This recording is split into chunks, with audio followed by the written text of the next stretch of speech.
This is Uzma. I am a commerce lecturer. My question is, Islam has no provision for maintenance for divorced women, ma'am. Please can you explain? Walaikum assalam. Sister asked for the question that Islam has no provision for the maintenance of the divorced women.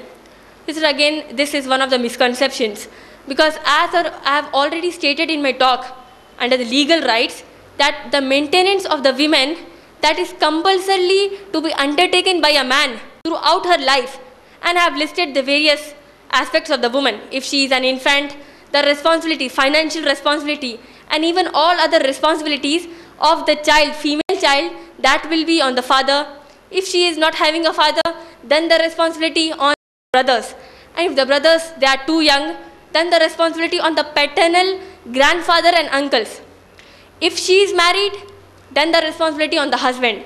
If she is a widow, the responsibility on the sons.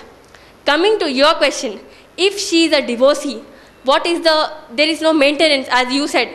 Alhamdulillah, sister, Islam gives maintenance even to the divorced women. How? If a woman, she gets divorced, and when she is having that, she waits for the 3 menstruations in the same husband's house, within the waiting period, the responsibility is on the same husband who divorces her. Within the waiting period. After the waiting period, the girl, she has to return to the parents' house, and the responsibility will be fulfilled by the parents, sons or the brothers, whoever she is having. And in the case she gets married to another person after the waiting period is completed, then the responsibility is on that person to whom she gets married. And even if she is having no one after she gets divorced, then if she is in an Islamic country, then the Islamic government, that will be responsible for the financial caretaking of the girl. And if it is not an Islamic country like India, where Quran is not the law of the land, then the remaining people of the Muslim community, they will be responsible for the maintenance of the girl.